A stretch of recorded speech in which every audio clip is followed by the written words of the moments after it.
നമസ്കാരം, എല്ലാവർക്കും ദിയാസ് കിച്ചൻ റൂമിലേക്ക് സ്വാഗതം. ഇന്നൊരു വെറൈറ്റി ആയിട്ടുള്ളൊരു ബ്രേക്ക്ഫാസ്റ്റ് ഉണ്ടാക്കിയാലോ? എങ്ങനെ ഉണ്ടാക്കാൻ കണ്ടു നോക്കാം. അതിന് വേണ്ടിയിട്ട് ഞാനിവിടെ 1 കപ്പ് വെള്ള അവലെടുത്തിട്ടുണ്ട്. അത് ഒരു ബൗളിലോട്ട് ഇട്ട് കൊടുക്കാം. ഇനി ഇത് കുറച്ച് വെള്ളം ഒഴിച്ചിട്ട് ഒരു 5 മിനിറ്റ് നിന്ന് കുതിരാനായിട്ട് വയ്ക്കാം. വെള്ളം ഒഴിച്ചതിന് ശേഷം 5 മിനിറ്റ് റെസ്റ്റ് ചെയ്യാൻ വയ്ക്കുക. അന്നേരം അവൽ നല്ല സോഫ്റ്റായിട്ട് കിട്ടും. അപ്പോൾ ഇതൊന്ന് മാറ്റി വയ്ക്കാം. അടുത്തായിട്ട് നമ്മൾ എത്രയാണോ അവലെടുത്തത് അതിൻ്റെ ഒരു 4/1 ഭാഗം, അതായത് ഇപ്പോൾ നമ്മൾ 1 കപ്പ് അവലെടുത്തത്, അപ്പോൾ ഒരു 1/4 കപ്പ് റവ എടുത്തിട്ടുണ്ട്. ഇതിപ്പം വറുത്ത റവയായാലും വറുക്കാത്ത റവയായാലും കുഴപ്പമില്ല. അതൊരു ബൗളിലോട്ട് ഇട്ട് കൊടുക്കാം.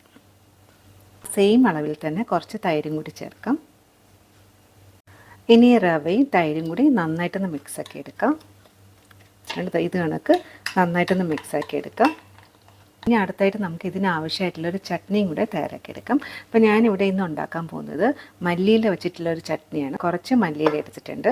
അതിൻ്റെ തണ്ടോട് കൂടി തന്നെ നമുക്ക് ഇട്ട് കൊടുക്കാം. കുറച്ച് ഇഞ്ചി, അതുപോലെ തന്നെ ഒരു 3 ചെറിയ ഉള്ളി, എരിവിനാവശ്യമുള്ള പച്ചമുളക്, ചെറിയ തേങ്ങ. നമുക്ക് എത്രയാണ് ആവശ്യമുള്ളത് അതനുസരിച്ച് തേങ്ങയുടെ അളവ് ചേർക്കാം. ചട്നി കുറച്ചും കൂടി തിക്കായി കിട്ടാനും കുറച്ച് ടേസ്റ്റ് കൂടാൻ വേണ്ടിയിട്ട് ബംഗാൾ ഗ്രാം, അതായത് പൊട്ടുകടലയും കൂടി ചേർക്കുന്നുണ്ട്. അപ്പോൾ അത് 1 ടേബിൾ സ്പൂണാണ് ചേർക്കുന്നത്. ഇനി ഇതിലോട്ട് ആവശ്യത്തിനുള്ള ഉപ്പ് ചേർക്കാം. ഇനി കുറച്ച് വെള്ളം കൂടി ഒഴിച്ചിട്ട് നന്നായിട്ടൊന്ന് അരച്ചെടുത്തിട്ടുണ്ട്. അതൊരു ബൗളിലോട്ട് മാറ്റാം. ഈ ഒരു ചട്നി ഇഡ്ഡലി, ദോശയുടെയൊക്കെ ബെസ്റ്റ് കോമ്പിനേഷനാണ്. ഇനി ഇതിലോട്ട് കുറച്ച് നമുക്ക് താളിച്ചും കൂടി ചേർക്കാം. പാനിലോട്ട് കുറച്ച് എണ്ണ ഒഴിച്ചിട്ടുണ്ട്. എണ്ണ നന്നായിട്ട് ചൂടായതിന് ശേഷം കുറച്ച് കടുക്, ഉഴുന്നുപരിപ്പ്, വറ്റൽമുളക്, താളിച്ച് റെഡി ആയിട്ടുണ്ട്. ഇനി ഇത് ചട്നിയിലോട്ട് ഒഴിച്ചെടുക്കാം.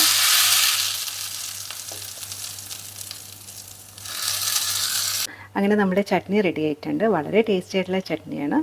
അപ്പോൾ ഇതൊന്ന് അടച്ചു വയ്ക്കാം. ഇപ്പോൾ ചട്നി റെഡിയാക്കിയ സമയം കൊണ്ട് അവിൽ നോക്കുക നല്ല സോഫ്റ്റായിട്ട് കിട്ടിയിട്ടുണ്ട്. ഇനി ഇതിൻ്റെ വെള്ളമൊക്കെ ഒന്ന് ഊറ്റി മാറ്റാം.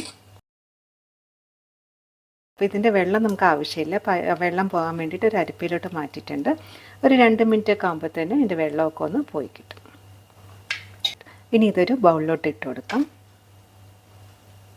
ഇനി ഇത് കൈ ഉപയോഗിച്ചിട്ട് നന്നായിട്ടൊന്ന് മിക്സാക്കി എടുക്കാം.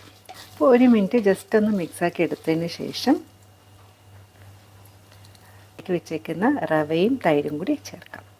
അപ്പോൾ ഇതിൽ കൂടുതലും അവിലാണ് ചേർക്കുന്നത്. പിന്നെ കുറച്ച് മാത്രമേ റവയും തൈരൊക്കെ ചേർക്കുന്നുള്ളൂ. ഇനി ഇതിലോട്ട് കുറച്ച് മല്ലിയില ചേർക്കാം. ആവശ്യത്തിനുള്ള ഉപ്പ് ചേർക്കാം. എരിവിന് വേണ്ടിയിട്ട് ഒന്നുകിൽ വറ്റൽമുളക് ചതച്ച് ചേർക്കാം, അല്ലാന്നുണ്ടെങ്കിൽ കുറച്ച് പച്ചമുളക് ചെറുതായിട്ട് കട്ട് ചെയ്ത് ചേർക്കാം, അല്ലാന്നുണ്ടെങ്കിൽ കുറച്ച് കുരുമുളക് പൊടി ചേർക്കാം. അപ്പോൾ ഇതിലേതെങ്കിലും ഒന്ന് ചേർക്കാം. ഇതെല്ലാം കൂടി നന്നായിട്ടൊന്ന് മിക്സാക്കി എടുക്കാം. ചെറിയ ചെറിയ ബോൾസാക്കി ഒന്ന് ഉരുട്ടിയെടുക്കണം. അതിന് മുന്നേ കയ്യിൽ കുറച്ച് എണ്ണ നന്നായിട്ടൊന്ന് സ്പ്രെഡ് ചെയ്ത് കൊടുക്കാം. നമുക്കിത് സ്റ്റീമറിൽ സ്റ്റീം ചെയ്തെടുക്കണം. അതിന് വേണ്ടിയിട്ട് ഇങ്ങനത്തെ ഒരു പാത്രം കൂടെ എടുത്ത് റെഡിയാക്കി വെച്ചിട്ടുണ്ട്. അപ്പോൾ ഇതിലോട്ട് ഒട്ടിപ്പിടിക്കാതിരിക്കാൻ വേണ്ടിയിട്ട് കുറച്ച് എണ്ണ ഒന്ന് സ്പ്രെഡ് ചെയ്ത് കൊടുത്തിട്ടുണ്ട്. ഇനി ഇതിൽ നിന്ന് ചെറിയ ചെറിയ ബോൾസാക്കി ഒന്ന് ഉരുട്ടിയെടുക്കാം. ഒന്നുകിൽ നമുക്ക് റൗണ്ട് ഷേപ്പാക്കി എടുക്കാം, അല്ലെങ്കിൽ ഓവൽ ഷേപ്പോ നമുക്ക് ഇഷ്ടമുള്ള ഷേപ്പാക്കി എടുക്കാം. ഞാനിങ്ങനെ ചെറിയ ചെറിയ ബോൾ ഷേപ്പാക്കിയാണ് എടുത്തേക്കുന്നത്. ഇതുപോലെ ബാക്കിയും കൂടി റെഡിയാക്കി എടുക്കാം. അങ്ങനെയെല്ലാം ഈ ഒരു ബോൾ ഷേപ്പാക്കി എടുത്തിട്ടുണ്ട്. നമുക്ക് ഇഷ്ടമുള്ള ഷേപ്പിലെടുക്കാം. ഓവൽ ഷേപ്പാക്കി എടുക്കാം, അല്ലെങ്കിൽ റൗണ്ട് ആയിട്ട് തന്നെ എടുക്കാം. ഇതിപ്പോൾ ഞാനൊരു ചെറിയൊരു ബോൾ ഷേപ്പാണ് എടുത്തേക്കുന്നത്. ഇനി നമുക്കിത് ആവിയിലൊന്ന് വേവിച്ചെടുക്കണം. സ്റ്റീമറിൽ വെള്ളം ചൂടാകാനായിട്ട് വെച്ചിട്ടുണ്ട്. ഈ വെള്ളം നന്നായിട്ട് ചൂടായിട്ടുണ്ട്. ഇനി ഇതിലോട്ട് ഇത് വെച്ച് കൊടുക്കാം. ഇനി ഇതൊരു 10 മിനിറ്റ് അടച്ച് വെച്ചിട്ടൊന്ന് വേവിച്ചെടുക്കാം. ഇപ്പോൾ വേഗം വെച്ചിട്ട് ഒരു 10 മിനിറ്റ് ആയിട്ടുണ്ട്. ഒരു 10 മിനിറ്റ് ആകുമ്പോൾ തന്നെ നന്നായിട്ടൊന്ന് വെന്ത് കിട്ടും. അപ്പോൾ ഇതൊരു പ്ലേറ്റിലോട്ട് മാറ്റാം. സോഫ്റ്റാണ്. അപ്പോൾ ഇത് തണുത്താലും ഈ സോഫ്റ്റ്നെസ് ഇങ്ങനെ തന്നെ ഇരിക്കും. ഇപ്പോൾ ഇത് വേണമെങ്കിൽ ഇങ്ങനെ കഴിക്കാം, അല്ലാന്നുണ്ടെങ്കിൽ ഒരു കടായി എടുത്തിട്ടുണ്ട്. അതിലോട്ട് ഒരു ചെറിയ സ്പൂണ് എണ്ണ ഒഴിച്ചെടുക്കാം. കുറച്ച് കടുക്, ഉഴുന്നുപരിപ്പ്, വറ്റൽമുളക് ഒന്ന് പിച്ചിട്ട് കൊടുക്കാം, കറിവേപ്പില, മല്ലിയില. ഇതിലോട്ട് കുറച്ച് വറ്റൽമുളക് ചതച്ചതും കൂടി ചേർക്കുകയാണ്. അപ്പോൾ ഇത് അധികം ചേർക്കണ്ട, കുറച്ച് ചേർത്താൽ മതിയാവും. ഇത് ജസ്റ്റ് ഒന്ന് വഴറ്റിയെടുത്തതിന് ശേഷം നമ്മൾ റെഡിയാക്കി വെച്ചേക്കുന്നതും കൂടി ചേർത്തെടുക്കാം. ഇതെല്ലാം കൂടി നന്നായിട്ടൊന്ന് മിക്സാക്കി എടുക്കാം. അപ്പോൾ ഇത് വളരെ ടേസ്റ്റി ആയിട്ടുള്ളൊരു റെസിപ്പിയാണ്. അപ്പോൾ ഇത് ബ്രേക്ക്ഫാസ്റ്റ് ആയിട്ടോ അല്ലെങ്കിൽ 4 മണിക്ക് ചായയുടെ കൂടെയൊക്കെ നമുക്ക് സെർവ് ചെയ്യാൻ പറ്റും. പിന്നെ കുട്ടികൾക്ക് ടിഫിനും കൊടുത്തു വിടാം. തണുത്താലും ഇതിൻ്റെ സോഫ്റ്റ്നെസ് പോകത്തൊന്നുമില്ല, ഇതുപോലെ തന്നെ ഇരിക്കും. അപ്പോൾ തീർച്ചയായിട്ടും ട്രൈ ചെയ്ത് നോക്കുക. ഇതിൽ ചില്ലി ഫ്ലേക്സ് ഒക്കെ ചേർത്തുകൊണ്ട് തന്നെ അത്യാവശ്യം കുറച്ച് എരിവൊക്കെ ഉണ്ടാവും. പിന്നെ കുട്ടികൾക്ക് കൊടുക്കുകയാണെന്നുണ്ടെങ്കിൽ ഇതിൻ്റെയൊക്കെ അളവൊന്ന് കുറച്ചെടുക്കുക.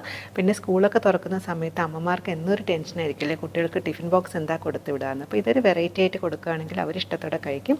അപ്പോൾ ഇന്നത്തെ റെസിപ്പി എല്ലാവർക്കും ഇഷ്ടപ്പെട്ടാണെന്ന് വിചാരിക്കുന്നു. തീർച്ചയായിട്ടും ട്രൈ ചെയ്ത് നോക്കുക. വീഡിയോ ഇഷ്ടപ്പെട്ടാൽ ഫ്രണ്ട്സ് ഫാമിലിയായിട്ടൊക്കെ ഒന്ന് ഷെയർ ചെയ്തുകൊണ്ട് സപ്പോർട്ട് ചെയ്യണേ. ഇതുപോലെ വേറൊരു വീഡിയോ ആയിട്ട് കാണാം. താങ്ക്